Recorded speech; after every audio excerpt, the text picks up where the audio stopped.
out here. So Mike Florio, Mr. Pro Football Talk, joining us on the show. Where'd this come from, Mike? Well, what happens when you do this for a living, you end up talking to a lot of different people. You hear from a lot of different people. You hear unsolicited things from certain people. And when I start to hear something over and over again from people in different universes in that broader NFL galaxy, or it would be galaxies within the broader universe. Either way, they know who we mean. Either way, the point is, when I start hearing the same thing from different people who I believe aren't churning the same stuff, that's when I start to pay attention to it. And I was very careful in how I wrote it. This isn't something that has happened. This isn't something that will happen, but there is a growing belief that it could happen, that Deshaun Watson could say, I've had enough. I'm out. I think the head coaching hire is going to be a key piece of this because they've made it clear, Dan, and Deshaun has said this himself. They're asking his input on who the coach should be. So if they ask his input and he gives it and they don't hire the guy that he said I'd like to work with, that would tend to alienate a franchise quarterback. And the one thing that fascinates me, yesterday Shefty reported that Eric Bieniemy has already interviewed for the other 5 head coaching openings, and he's not going to be interviewed by the Texans. How in the hell do you not at least interview the guy who's at the top of everyone's list? I'm with you because I want to glean some information from Eric Bieniemy of what Kansas City thinks about my team. And I mentioned this last hour, this interviewing process, it's a fact-finding mission for a lot of these teams because they'll go to Joe Brady and go, Joe, what do you think of the Falcons? You faced them a couple of times. Tell us.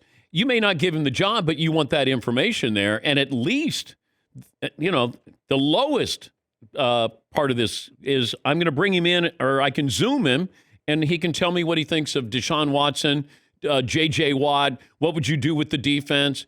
Wide receivers, Will Fuller. Like, those are the things you want out of these guys.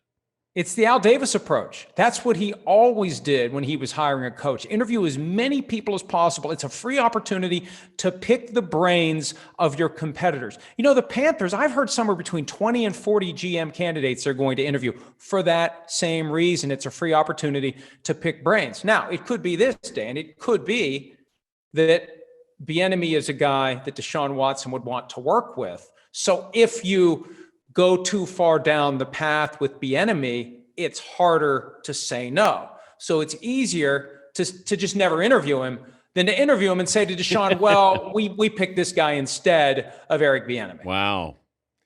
I'm trying to wrap my brain around that one, that you're not going to bring him in, because if you do bring him in and then you don't hire him, is Deshaun going to be more upset if you don't bring him in at all, or you bring him in and then you don't give him the job? Is that what you're saying, Mike? Well, right, and this assumes that Bieniemy is a guy for whom Deshaun Watson would be stumping. But when you look at what Bieniemy has done with Patrick Mahomes the past couple of years, a guy who was drafted 2 spots before Watson, and if I'm Deshaun Watson, I'm looking at Patrick Mahomes, I'm looking at Josh Allen, I'm looking at these other young quarterbacks and saying, I'm as good as them. Yeah. If I was in Kansas City, we'd be the 1 seed in the AFC. If I was in Buffalo, we'd be on the brink of taking the franchise to places it hasn't been in decades. How can I make something happen here? And I also think that the aftermath of the Bill O'Brien experience, the Patriot connection, the Nick Caserio hire, if they hire a Brian Daboll who's got some Patriot DNA, is that just too much for Watson, given what happened with Bill O'Brien, the trades that were made, the dysfunction that has been left in the aftermath of the O'Brien experience? Again, I'm not saying it's going to happen. And maybe he's extra next level and he's just letting it be known that he's thinking about it as that shot across the bow to get the Texans to take his preference seriously. It could all work out very well, but it's out there. And it's a subject of conversation. And I can't imagine that teams wouldn't be lined up out the door if there was an opportunity to get Deshaun Watson. You work for NBC Sports, Football Night in America, and Drew Brees has a job there waiting for him. Are you under the impression, Mike, that Drew Brees is joining the studio team next year? Dan, listen, they only wake me up for the unimportant meetings. I don't know what's going on. And I personally believe that Drew Brees is going to be inclined to play again next year if they have another one of these close but no cigars. I think it would torment him for the rest of his life if he steps out of football after 4 straight years of getting in shouting distance of the Super Bowl, having some sort of crazy thing happen that causes them to lose, and he believes he's still physically capable of playing. The Phil Simms advice to Brett Favre years ago was keep playing until they rip the uniform off of you. So I'm not sure Brees walks away, but I have a feeling the Saints are ready for him to walk away. That's where it gets a little bit awkward. They've been very respectful to Drew Brees. Sean Payton a couple of times this year has alluded to the notion that Brees won't be back next year, and it may be the decision gets made for him.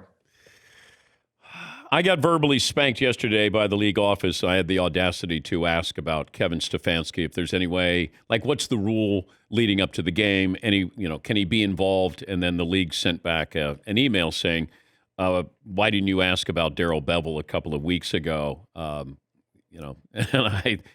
my immediate thought was, well, nobody cares about Darrell Bevell. Yeah, nobody cares. And it's not a playoff game. And then he goes, well, the rules, we were told by the person in PR that these are the rules. They've been in place. The people who coach are there on site and they coach. But it feels like there's this groundswell, whether it's in the media, NFL circles, because it's the Browns' Kevin Stefanski, and what a shame he's going to miss out on a playoff game, their first in 18 years. So it's a big loss here, but if you're Stefanski, what can you contribute to help Baker Mayfield? Once the game starts, absolutely nothing. This is all information that would have to be conveyed via Zoom, via meetings, via discussions before the game. There's no rule that allows him to be there present with someone holding up an iPad with a FaceTime hookup where he's actually talking to Baker Mayfield during the game. Those electronic devices are all prohibited for those purposes. So he's out. He's done. He can't be involved in this game.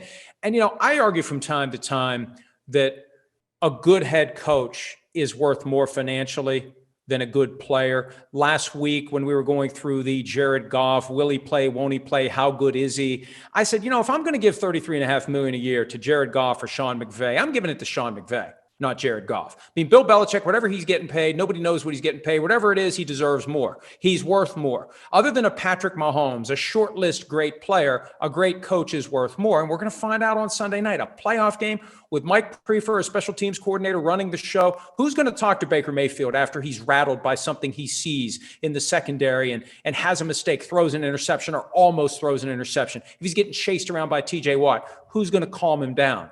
That's where we're going to see the value of a head coach, Dan. Job openings, the best and worst?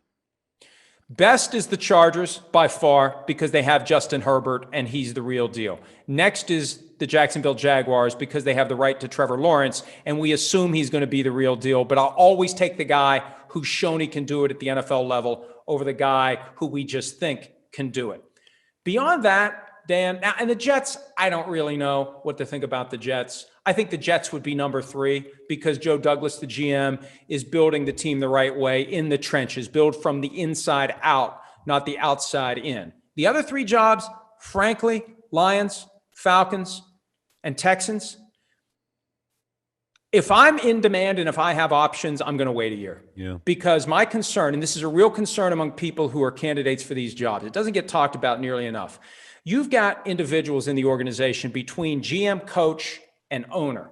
There's another executive. There's another layer there. It's Rich McKay in Atlanta. It's Rod Wood and now Chris Spielman in Detroit. It's Jack Easterby in Houston. Who's whispering to the owner? Who's undermining what I'm trying to do? I want a straight shot to the owner. I want to be able to communicate to the owner and not worry about what some other executive who doesn't have the same accountability I have may be saying to the owner when I'm inevitably going through a rough stretch. Shefty had something yesterday or day before about Cam Newton. He was on a radio station in Boston. But it comes from Shefty. It's not a report, but he was saying, hey, I could see maybe where Cam could end up with Washington. And most of us had the reaction of, gosh, I can't see him making that kind of money. And then you realize, well, wait a minute here. Is it news? Because it's Adam Schefter saying, I could see him there. I can't imagine Shefty going, you know what? Let me just throw this out there without having some kind of backdrop to this. So what do you make of that, not report, but that opinion by Shefty? Well, I don't think it's outlandish because of the history between Ron Rivera and Cam Newton. You know, we always assume that if there's a past relationship, there's a presumption and a desire by both parties to continue the relationship. Sometimes the past relationship will cause people to say, no way in hell. Sorry, been there, done that. Life's too short. I don't want to work with that person again. And what I heard yesterday was, and I think it got misquoted, I thought Shefty was saying 40 to 50 million a year for Cam Newton. He was saying 40 to 50 million over a 2-year deal. Yeah. And look, I'd have to know how it's structured. I'd be very hesitant to make a significant financial commitment to Cam Newton without knowing that he's more like the guy in 2015 than the guy in 2020. And you know, whether you do it with incentives, per game roster bonuses, I would not want to make a huge financial commitment to him. Now, look, the Patriots got a steal, $3.7 million for their starting quarterback for the full year, even though they were 7-9. That was a bargain. He deserves more than that. But between 20 and 30 million, I would want that to be based on what he does for me, and then he gets rewarded after the fact, not blindly pay him that money going in. Yeah, I think Shefty said that, incentive laden, but I was also wondering this. Ron Rivera gets there and could have brought in Cam. I don't know if because the owner said, no, you're drafting Dwayne Haskins and you're going to develop Dwayne Haskins, you can't have Cam come in and Bigfoot him and say, no, I'm the starter. You're not going to be. I don't know if that was the line of thinking there, Mike, but it felt like Ron couldn't bring in Cam if he wanted to. Well, think about this. Ron Rivera arrived as the head coach of the Panthers the same year that Cam Newton was the first overall pick in the draft. And Cam Newton quickly became the face of the franchise, and in some ways bigger than the franchise. And it very well could be that Ron Rivera has decided that's not the ideal way to build a championship team. Look, that's what Bill Belichick wanted to get away from in New England with Drew Bledsoe. That's one of the reasons why he was already thinking about the shift to Tom Brady before Mo Lewis blew up Drew Bledsoe. So you don't want one person to overtake the team. And it could be that for both guys, Cam Newton and Ron Rivera, 9 years together was enough. You got an upset pick this weekend that we can make fun of on Monday? Rams? That's an upset. They're 3.5-point dogs. I'll say Rams. That's the only one. I think the other ones all win. All the favorites win. We had Orlovsky on, and he basically was guaranteeing that Jared Goff's playing. Oh, you know what? No, I didn't pick the Rams. I picked the Seahawks. I went with the scratch across the board. Sims picked the Rams. We both went back and forth on the Rams and Seahawks. I did pick the Seahawks, and I don't care if Goff's playing. Goff and John Wall, it doesn't matter. Goff, like I said, $33.5 million. Give it to McVay, not to Goff. I'm still not sold on Goff. What's his future there? Well, when you look at the cap hits and, a lot of times teams will double down when they're criticized for giving too much money to a guy. I think they got a couple more years where, as a practical matter, they have to keep him around. But if I'm Sean McVay, just like Kyle Shanahan in San Francisco, and Shanahan should be there right now. I'm looking around at my options. And McVay, I think, is inching toward that point. Shanahan and the 49ers should be there right now. Oh, I agree. I've said that since they got Garoppolo. Like, I don't get it. But it felt like, even their game plan was not to involve a quarterback's arm, which is pretty amazing that you got. It was Bob Greasy in the playoffs last year. He freaked Shanahan out in the second half of the Vikings game when he almost threw what would have been his third interception of the day. There was only one interception that was ultimately thrown. And then they went into the early 70s Dolphins mode until the Super Bowl, where it was, let's protect the offense from Jimmy Garoppolo. And look, the bigger concern I have, Dan, he gets injured too often. There's a point where you can't say, well, it was bad luck here and it was bad luck there. At a certain point, it's on you as the quarterback to stay healthy and be available to your team. What's the best thing that you have to drink behind you? This is a wine cellar, so it's just wine. I'm a big Camus guy. Do you like Camus? Yeah.